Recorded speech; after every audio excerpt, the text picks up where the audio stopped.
बिस्मिल्लाहिर्रहमानिर्रहीम। अस्सलाम वालेकुम नाज़रीन, आप देख रहे हैं DS डिजिटल TV और मैं हूं आपका होस्ट मोहम्मद सईद सीकी। आप सबको DS डिजिटल TV के प्रोग्राम सीकिंग सेलिब्रिटीज़ विद सीकी में खुश आमदीद कहते हैं और आज की शख्सियत के साथ आपकी मुलाकात कराते हैं।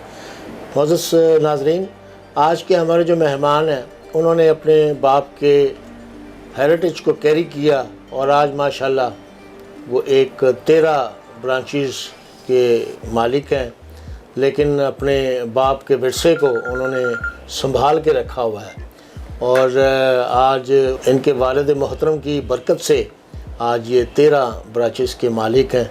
सबसे पहली बात तो ये है कि जिन लोगों को अपने माँ बाप के कारोबार का कोई कॉम्प्लेक्स नहीं होता वो बड़े अजीम बच्चे होते हैं, तो इन्होंने भी एक मिसाल कायम की है। तो आपकी मुलाकात कराते हैं जनाब राना अज़हर साहब। आइए आपकी मुलाकात कराते हैं लाहौरी कुल्फ़ा और फलूदा के रूए रवां मोहतरम जनाब राना अज़हर साहब से। अस्सलाम वालेकुम। वालेकुम सर सीकी साहब, थैंक यू जनाब। सब तो पहले तो मैं बड़ा मशकूर हाँ तुहाडा कि तुसी सानू इत्थे बुलाया और इज़्ज़त बख्शी और इन्हें प्रोटोकॉल दे नाल इन्नी शफकत नाल इन्नी मुहब्बत नाल साडा वेलकम किया। Thank you very much for everything. तो नाले दूसरी गल है कि जदों कोई बच्चे ऐसे मिलते हैं जिन्होंने अपने माँ बाप की इज्जत नूं वड्डा कीता, उन्हां दे नाम नूं उच्चा कीता, वो भी बड़े मेरे से काबिल एहतराम ने। जी बिल्कुल। तो तुसी अपने वालिद मोहतरम की जी विरसा जिहड़ा वो पहले वो रेहड़ी ते कुल्फा वेचते होंदे सन, अज तुसी सारियां चीज़ां उन्हां नूं संभाल के रखियां ने, एक चम्मच तक भी तुसी संभाल के रखिया है और उस रेहड़ी नूं तुसी स्पैशली हर साल मेनटेन करदे हो। उन्होंने खुदा ना खासा कुछ भी होंदा तो तुसी उहदी मेनटेनेंस जिहड़ी है वो अपना अव्वल फरीज़ा समझदे हो तो उन्होंने तुसी संभाल के रखिया है। सो इस वास्ते मैं सारियां गल्लां जिहड़ियां कर रहा ना, ये भी एक बहुत बड़ी खूबी है, क्वालिटी है। अपने कहंदे ने माँ बाप का निमल बदल कोई नहीं होता, तो तुसी अपने बाप के नाम वड्डा कीता और उन्हां दे इस नाम की बरकत नाल तुसी अज 13 ब्रांचेस के मालिक हो। अल्लाह ताला अगे दुआ है कि अल्लाह ताला तुहानूं होर इस तो भी ज़्यादा इज्जत देवे। तो किस तरह ज़रा थोड़ा जा पीछे चल रहे हैं कि बचपन जिहड़ा सी वो कित्थे गुजरिया और कहाँ आपने बचपन को देखा और कैसे आपने ये सोचा कि मैंने जो मेरे बाप का काम है मैंने यही करना है और इसी में अल्लाह मुझे बरकत देगा, कामयाबी देगा। किस तरह आप ज़रा थोड़ा सा वज़ाहत सर इसदा मेरा ख्याल है कि बाप तो बाद जी सब तो अजीम तरीन हस्ती है वो तुहाडे उस्ताद कराम होंदे ने। जी बिल्कुल। और तुहाडे जिहड़े दोस्त ने इर्द गिर्द तुहाडे नेक और अच्छे साले दोस्त जिहड़े ने ये वजह बनते हैं तुहाडी किसी भी अपनी सिमत नूं इख्तियार करन दे। सही है। जिस दौर च असीं आखो ली गुरबत का दौर सी, अज तो पैसे का दौर है, वो पैसे का दौर नहीं सी और बड़ा लो प्रोफाइल और एक ख़ास लैवल ते ज़िंदगी गुजारन दे सी सब लोग ओवरऑल मजबूर सा। उस दौर च वालिद साहब साढ़े वास्ते कसीरुल औलाद माशाअल्लाह 8-10 बच्चे और ज़रिया रोज़गार कोई इन्ना अच्छा नहीं, लेकिन ईमानदारी और मेहनत जिहड़ी उन्होंने नाल शामिल है। वो सड़क के किनारे साढ़े वास्ते सानू स्कूले तोड़ के आप छाबा खांचा ला के बैठ जाते सन। तो वो असातिज़ा कराम की बरकत नाल जिन्हां दा मैं अपनी ज़िंदगी एहसान भी मानना है दोस्तों का। तो उस तो अलावा मेरे जिहड़े उस्ताद मोहतरम जनाब अजीम पाकिस्तान के वन एंड ओनली जनाब दिलदार फिरोज भट्टी साहब, उन्हों का मैनू बड़ा उस दौर च मिलन का और कुछ अरसा साढ़े कॉलेज के डेपूटेशन से आए। भगवानपुरा कॉलेज पढ़ाते सन, मैं रेलवे रोड पढ़ता सा, उत्थे डेपूटेशन से किसी लीव अरेंजमेंट के उत्ते अल्टरनेटिव के तौर पर आए। चंद माह की वो जी शागिर्दी है उन्होंने मेरी बहुत मोटिवेट किया, बहुत ज़्यादा। उन्होंने मैंने हर प्लेटफॉर्म के उत्ते कहना मुंडा अपने वालिद ने रेहड़ी लांदा है, तो मैनू एक इनकरेजमेंट मिलती गई। दूसरे मेरे जोड़े क्लास फैलो दोस्त सन जिन्होंने चाची आरफ साहब तशरीफ फरमा ने, इन्हें सारे ने कहना कि यार why don't you give to respect your father profession कि अगर वो अगर 10 जमातां उस दौर च वैल्यूएबल होंदियां सन, असी वो मैट्रिक पास का मतलब है कि वो बस वो DC झांग है, वो that was the meaning of education at that time. ਤੇ ਉਹਨੇ ਕਹਿਣੀ ਯਾਰ ਇਹ ਪੜ੍ਹਿਆ ਲਿਖਿਆ ਇੰਨਾ ਬੰਦਾ ਅਫਸਰ ਵੀ ਲੱਗ ਜਾਂਦਾ ਤੇ ਤੂੰ ਆਪਣੇ ਕੰਮ ਨੂੰ ਨਹੀਂ ਬਿਹਤਰ ਕਰ ਸਕਦਾ ਕੰਮ। ਮੈਂ ਵੀ ਸੋਚਦਾ ਸਾਂ ਕਿ ਮੈਂ ਕੁਝ ਹੋਰ ਕਿਸੇ ਐਡਮਿਨਿਸਟ੍ਰੇਸ਼ਨ 'ਚ ਜਾਵਾਂਗਾ ਜੀ ਸਹੀ। ਲੇਕਿਨ ਮੈਂ ਜਿਹੜਾ ਉਹ ਦਿਲਦਾਰ ਸਿੰਘ ਭੱਟੀ ਸਾਹਿਬ ਦੀ ਔਰ ਮੇਰੇ ਦੋਸਤਾਂ ਦੀ ਗੱਲ ਮੇਰੇ ਦਿਲ 'ਚ ਬੈਠ ਗਈ ਕਿ ਪਹਿਲੇ ਮੈਂ ਆਪਣੇ ਵਾਲਿਦ ਦੇ ਕੰਮ ਨੂੰ ਥੋੜੀ ਰਿਸਪੈਕਟ ਦੇ ਲਵਾਂ। ਅਬ ਉਸ ਲੋ ਪ੍ਰੋਫਾਈਲ ਲੈਵਲ ਦਾ ਜਿਹੜਾ ਨਾ ਅੱਬਾ ਜੀ ਉਹਦਾ ਸਟੇਟਸ ਇੰਜੋਏ ਕਰ ਲੈਣ। ਵਾਹ ਵਾਹ। ਤੇ ਉਹ ਆਪਣੇ ਹੀ ਜਦੋਂ ਖੌਫ 'ਚ ਮੁਬਤਲਾ ਹੋ ਕੇ ਗਰੀਬ ਆਦਮੀ ਕੰਮ ਕਰ ਰਿਹਾ ਹੁੰਦਾ ਤੇ ਇਹ ਚੌਧਰੀ ਬਣ ਕੇ ਮੇਰੀ ਜ਼ਿੰਦਗੀ 'ਚ ਬੈਠਣ, ਉਸੇ ਰੇੜੀ ਨੂੰ, ਉਸੇ ਢਾਬੇ ਨੂੰ, ਉਸੇ ਖਾਂਚੇ ਨੂੰ ਉਹ ਮੈਂ ਮਿਹਨਤ ਕਰਨੀ ਸ਼ੁਰੂ ਕਰ ਦਿੱਤੀ। ਅੱਲਾ ਫਿਰ ਮਿਹਨਤ ਤਾਂ ਕਿਸੇ ਦੀ ਰੱਖਦਾ ਨਹੀਂ। ਹਾਂਜੀ ਜ਼ਾਹਿਰ ਹੈ ਜੀ। ਤੇ ਉਹ ਅਪਗ੍ਰੇਡ ਹੁੰਦਾ ਗਿਆ ਸ਼ਾਦੀਆਂ ਤੇ, ਫਿਰ ਹੋਟਲ 'ਚ 5 ਸਟਾਰ, ਫਿਰ ਉਹ ਰਾਵਾਂ ਅੱਲਾ ਆਪੇ ਖੋਲਦਾ ਜਾਂਦਾ। ਬਿਲਕੁਲ ਬਿਲਕੁਲ। ਤੇ ਉਹ ਫਿਰ ਇਸ ਤਰ੍ਹਾਂ ਬੜੀ ਤਕਲੀਫ 'ਚ ਔਰ ਬੜੀ ਮੁਸ਼ੱਕਤ 'ਚ ਬਚਪਨ ਗੁਜ਼ਰਿਆ, ਲੇਕਿਨ ਉਹ ਸਾਰੀਆਂ ਚੀਜ਼ਾਂ ਅੱਲਾ ਪਾਕ ਨੇ ਜ਼ਰਬ ਕਰਕੇ ਇੱਜ਼ਤ ਸਮੇਤ ਸਾਨੂੰ ਵਾਪਸ ਕਰਤੀ ਜੀ ਸਾਡਾ ਕੁਝ। ਬੜੀ ਗੱਲ ਹੈ, ਬੜੀ ਗੱਲ ਹੈ ਜੀ। ਕਹਿੰਦੇ ਨੇ ਜੀ ਖਲੂਸ ਨੀਅਤ ਹੋਵੇ ਤੇ ਅੱਲਾ ਪਾਕ ਬਰਕਤ ਜ਼ਰੂਰ ਪਾ ਦਿੰਦਾ ਜਨਾਬ। ਸਾਰਾ ਦਰਮਦਾਰ ਨੀਅਤਾਂ ਤੇ ਮੁੱਕਦਾ।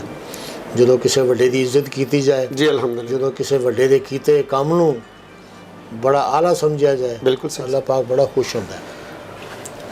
ਤੇ ਅੱਜ ਮਾਸ਼ਾਅੱਲਾ ਤੁਸੀਂ 13 ਬ੍ਰਾਂਚਸ ਦੇ ਓਨਰ ਹੋ, ਮਾਲਕ ਹੋ।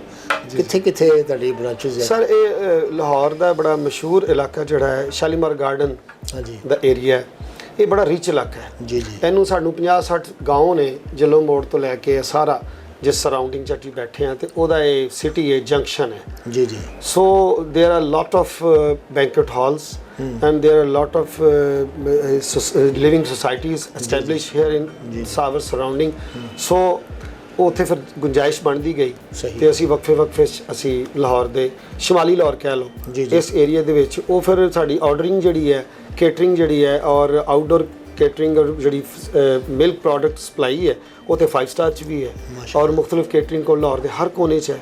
ਲੇਕਿਨ ਸਾਡੀ ਮੈਨੂਫੈਕਚਰਿੰਗ ਔਰ ਬ੍ਰਾਂਚਿਸ ਤਕਰੀਬਨ 10-12 ਕਿਲੋਮੀਟਰ ਇੱਧਰ ਹੀ ਅਸੀਂ। ਅੱਛਾ। Now we are planning to go out ਇਨਸ਼ਾਅੱਲਾ ਆਊਟ ਆਫ ਸਿਟੀ ਆਲਸੋ ਇਨਸ਼ਾਅੱਲਾ। ਤੇ ਤੁਹਾਡੀ ਮਤਲਬ ਪ੍ਰੋਡਕਟਸ ਜਿਹੜੀਆਂ ਨੇ ਉਹ ਕਿੰਨੀ ਕੁ ਤਾਦਾਦ ਵਿੱਚ ਆਏ ਨੇ? ਕੀ ਕੀ ਤੁਸੀਂ ਸਭ ਤੋਂ ਜਿਹੜੀ ਮੇਨ ਸਾਡੀ ਆਈਕੋਨਿਕ ਕਹਿ ਲਓ ਜਾਂ ਜਿਹੜੀ ਸਾਡੀ ਸਿਗਨੇਚਰ ਪ੍ਰੋਡਕਟ ਹੈ ਉਹ ਸਾਡਾ ਲਾਹੌਰੀ ਕੁਲਫਾ ਹੈ ਜਿਹੜਾ ਕਿ ਆਮ ਤੌਰ ਤੇ ਤੁਸੀਂ ਸ਼ਾਦੀਆਂ ਤੇ ਖਾਂਦੇ ਹੋ। ਜੀ ਜੀ ਜੀ। ਤੇ ਉਹਦੀ ਜਿਹੜੀ ਪਿਓਰੈਸਟ ਫਾਰਮ ਹੈ ਉਹ ਅਸੀਂ ਬਣਾਉਂਦੇ ਹਾਂ। ਜਿਹੜੇ ਸਾਡੇ ਬਜ਼ੁਰਗ ਕੋ 100 ਸਾਲ ਪਹਿਲੇ ਬਣਾਉਂਦੇ ਸਨ ਅਸੀਂ ਉਹਨੂੰ ਛੋੜਿਆ ਨਹੀਂ। ਹਾਲਾਂਕਿ ਬੜੀਆਂ ਮਸ਼ੀਨਾਂ ਆ ਗਈਆਂ, ਬੜਾ ਮਕੈਨੀਕਲ ਚੀਜ਼ਾਂ, ਕੈਮੀਕਲ ਆ ਗਏ ਔਰ ਫਲੇਵਰਸ ਆ ਗਏ। We never use flavour in our product. Very good. That is 100% pure buffalo milk. ਇਹਦੇ ਵਾਸਤੇ ਅਸੀਂ ਆਪਣੀ ਡੇਅਰੀ ਵੀ ਐਸਟੈਬਲਿਸ਼ ਕੀਤੀ ਜਿੱਥੋਂ ਕਿ ਪਿਓਰ ਦੁੱਧ ਦਾ ਅਸੂਲ ਅੱਜ ਕੱਲ੍ਹ ਬੜਾ ਮੁਸ਼ਕਿਲ ਕੰਮ ਹੈ। ਜੀ ਜੀ ਬੜਾ। ਉਹ ਬੇਸ ਤੇ ਸਾਡੀ ਉਹ ਹੀ ਹੈ ਨਾ, ਅੱਲਾ ਦੇ ਜ਼ਾਇਕੇ ਨਾਲ ਤਾਂ ਕੋਈ ਰਲ ਨਹੀਂ ਸਕਦਾ। ਜੀ ਬਿਲਕੁਲ। ਤੇ ਉਹ ਬੰਦਾ ਜਿੰਨੀ ਮਰਜ਼ੀ ਕੋਸ਼ਿਸ਼ ਕਰ ਲੇ ਲੇਕਿਨ ਜੋ ਨੇਚਰ ਹੈ ਉਹ ਨੇਚਰ ਹੈ। ਫਿਰ ਲਿਹਾਜ਼ਾ ਅਸੀਂ ਉਹਨੂੰ ਉਹ ਕੁਲਫਾ ਸਾਡੀ ਮੇਨ ਪ੍ਰੋਡਕਟ ਹੈ ਜਿਹੜੀਆਂ ਕਿ ਤੁਹਾਡੀ ਇੱਕ ਡੈਲੀਗੇਟਸ ਆਉਂਦੇ ਨੇ ਜਾਂ ਲਾਹੌਰ ਦੇ ਵਿੱਚ ਕੋਈ ਵੀ ਹਾਈ ਪ੍ਰੋਫਾਈਲ ਹੋਏਗੀ ਉੱਥੇ ਸਾਡਾ ਕੁਲਫਾ ਅਲਹਮਦੁਲਿਲਾ ਇੱਕ ਮਿਸਾਲ ਦੇ ਤੌਰ ਤੇ ਰੱਖਿਆ ਜਾਏਗਾ। ਅਸੀਂ ਕਹਿੰਦੇ ਹਾਂ ਲਾਹੌਰ ਕੀ ਸੌਗਾਤ ਲਾਹੌਰੀ ਕੁਲਫਾ। ਉਹ ਫਿਰ ਮਿਲਕ ਪ੍ਰੋਡਕਟ ਜਿੰਨੀਆਂ ਵੀ ਨੇ ਥੱਲੇ ਲੋਟ ਆਫ ਜਿਹਦੇ 'ਚ ਖੀਰ ਹੈ, ਬਰਫੀ ਹੈ, ਕੁਲਫੀ ਹੈ, ਆਈਸਕ੍ਰੀਮ ਦੇ ਸਾਰੇ ਫਲੇਵਰਸ ਨੇ ਜਿਹਦੇ 'ਚ ਰਸ ਮਲਾਈ ਵਗੈਰਾ ਵਗੈਰਾ ਜੋ ਕੁਝ ਵੀ ਦੁੱਧ ਨਾਲ ਬਣਦਾ ਹੈ ਨਾ, ਫਲੂਦਾ ਐਜ਼ ਵੈਲ। ਤਾਂ ਜੋ ਵੀ ਚੀਜ਼ਾਂ ਦੁੱਧ ਨਾਲ ਬਣ ਸਕਦੀਆਂ ਨਾ ਅਸੀਂ ਉਹ ਬਣਾਉਂਦੇ ਹਾਂ। ਜਿਹਦੇ 'ਚ ਆਰਡਰ ਸਪਲਾਈਂਗ ਜਿਹੜੀ ਹੈ ਉਹ ਸਾਡੀ ਇੱਕ ਸੈਪਰੇਟ ਬ੍ਰਾਂਚ ਹੈ ਔਰ ਜਿਹੜੀ ਕਾਊਂਟਰ ਸੇਲ ਹੈ ਬ੍ਰਾਂਚਸ ਦੇ ਉੱਤੇ ਉਹ ਦੂਸਰੀ ਬ੍ਰਾਂਚ ਹੈ। ਇਸ ਤਰ੍ਹਾਂ ਚੱਲ ਰਿਹਾ ਸੀ। Very good very good. ਤੇ ਤੁਹਾਡੇ ਬੱਚੇ ਵੀ ਮਾਸ਼ਾਅੱਲਾ ਤੁਹਾਨੂੰ ਫੋਲੋ ਕਰ ਰਹੇ ਨੇ? ਜੀ ਅਲਹਮਦੁਲਿਲਾ ਜੀ, ਉਹ ਤੋਂ ਬਗੈਰ ਤਾਂ ਗੁਜ਼ਾਰਾ ਨਹੀਂ।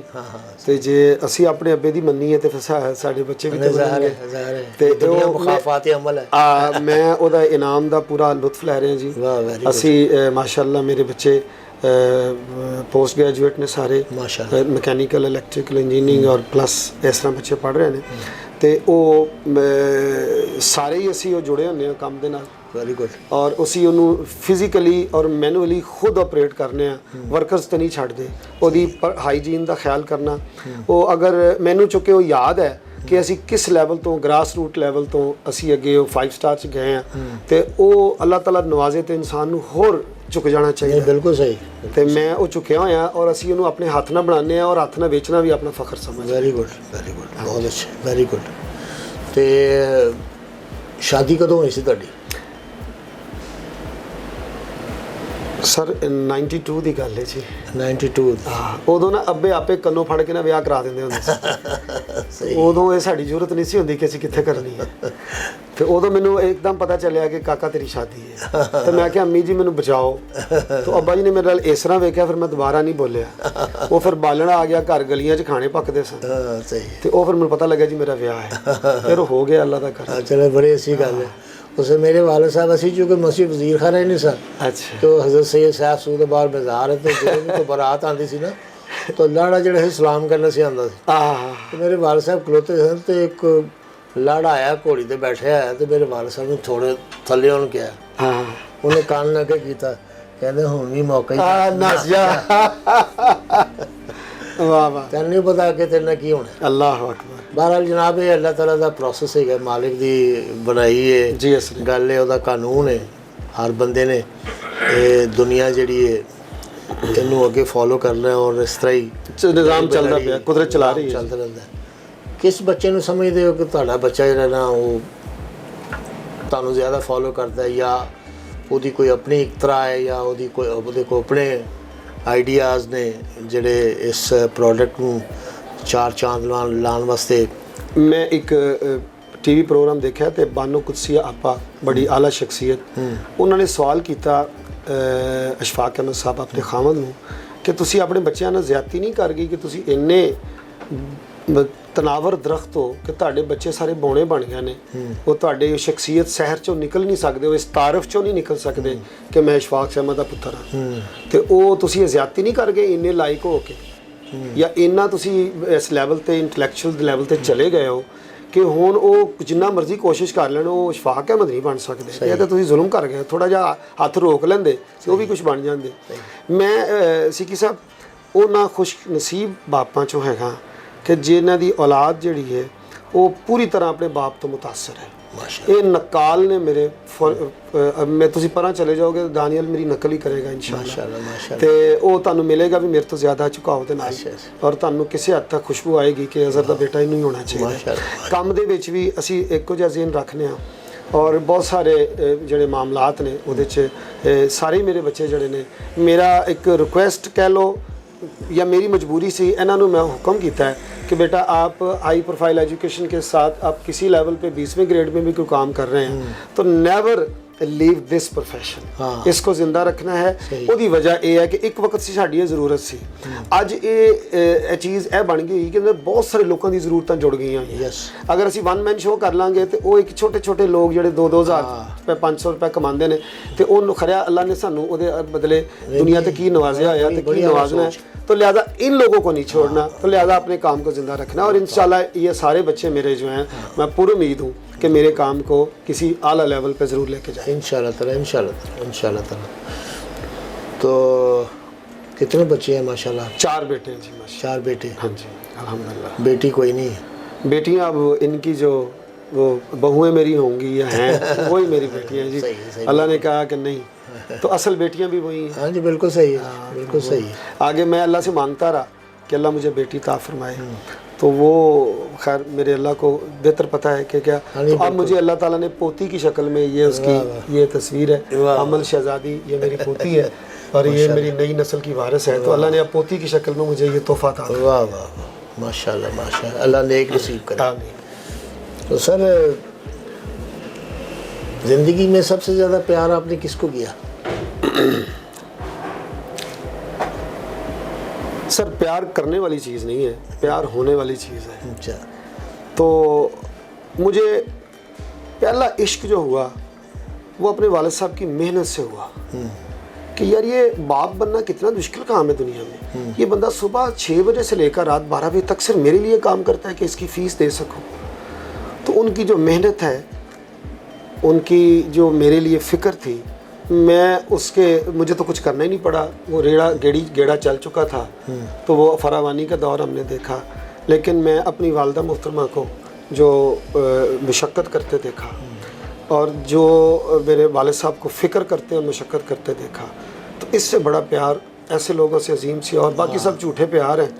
بالکل صحیح۔ تو یہ سچا پیار ہے۔ والد صاحب وصال فرما گئے ہیں، تو امی حضور جو ہیں ماشاءاللہ آج وہ میرے پاس تشریف رکھتی ہیں، اور میں آج بھی امی جان کو کہتا ہوں کہ امی جی مجھے سالن ڈال کے دیں اپنے ہاتھ سے، مجھے یہ ڈال کے دیں۔ 3 دفعہ میں امی حضور کو اللہ کے گھر لے کر گیا، تو ایک ماں بیٹا بیٹھے تھے، سامنے خانہ کعبہ تھا، تو آب زمزم کا گلاس میرے ہاتھ میں تھا، تو وہ کہیں سے سنا کہ وہ بیماریاں دور ہوتی ہیں جہاں بھی لگائیں، تو امی حضور کے میں نے ماتھے کو، ہاتھوں کو، پاؤں کو لگایا، اور میں نے کہا امی جی اس سے بڑا، آپ سے بڑا میرا رشتہ کوئی نہیں، اور اس جگہ سے بڑی کوئی جگہ نہیں، اس جگہ کے صدقے مجھے معاف کر دے، میں آپ کے بیٹے کا ہونے کا صحیح حقدار ہوں۔ تو وہ گلے لگایا، محبت فرمائی، انہوں نے کہا بیٹا میں تجھ سے راضی ہوں۔